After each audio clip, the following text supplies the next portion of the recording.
of the 3 years our students are in junior high, we do the very best to prepare them for high school.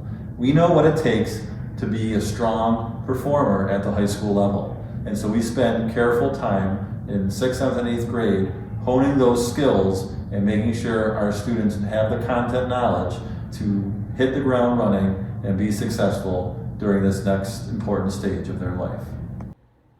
In a few moments, you're going to see this space come alive with an engaging science lesson from Mr. DiNardo teaching our 8th grade students. And no, that's not a new dress code for us. Our 8th graders are allowed to wear a 8th grade t-shirt every Friday to celebrate their journey here at St. Gabriel's. Can you flip to the front page real quick? I want to go over P, S waves, and surface waves real quick. It's that second paragraph on our lab. Okay. Can you tell me how they move? What direction? So just go where it says P waves, S waves highlighted. P waves. P waves travel in a push and pull motion. In a push and pull motion, what about S waves? They move side to side. They move side to side. Dylan, can you grab the other side of the slinky? Okay, now back up. Whoops. Okay, back up. So, the way that these waves move, right? Waves move exactly the way a slinky does. So if I'm talking about a compressive force, the way our primary waves move is they shoot back and forth like this, which is why they're our fastest. They go the most direct. Can you put a little bit more pressure on it, Dylan? Back up a little bit. Okay, good.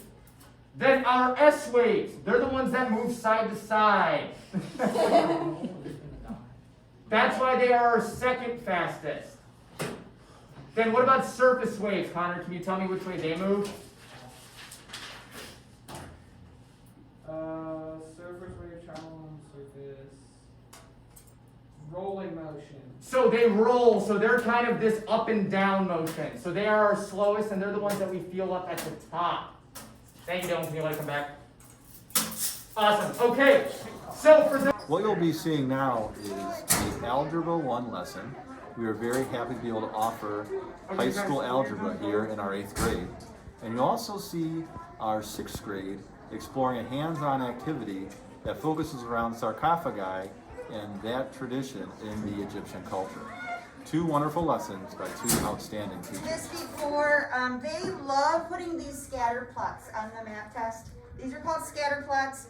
They have points all over the place on the graph. So this is saying Mr. Rose surveyed his students about doing graphing systems of equations to find their solution.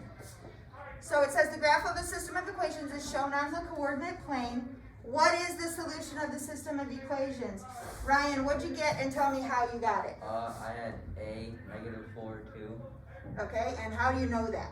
I looked where the 2 lines crossed at, which is a -4, 2. Yeah, exactly.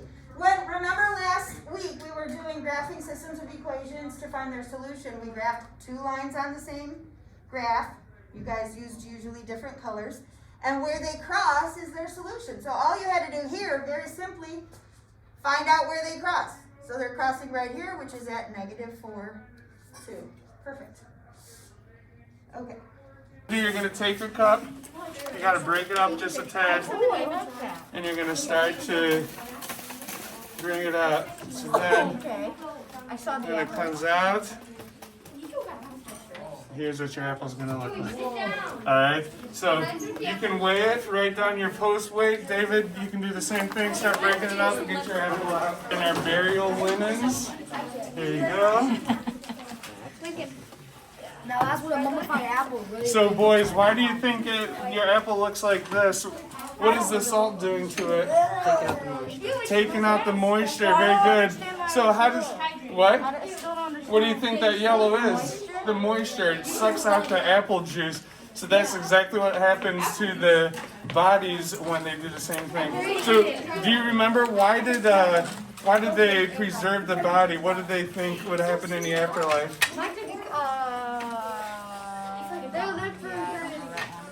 Yeah, the soul lives for eternity, but where did the soul live?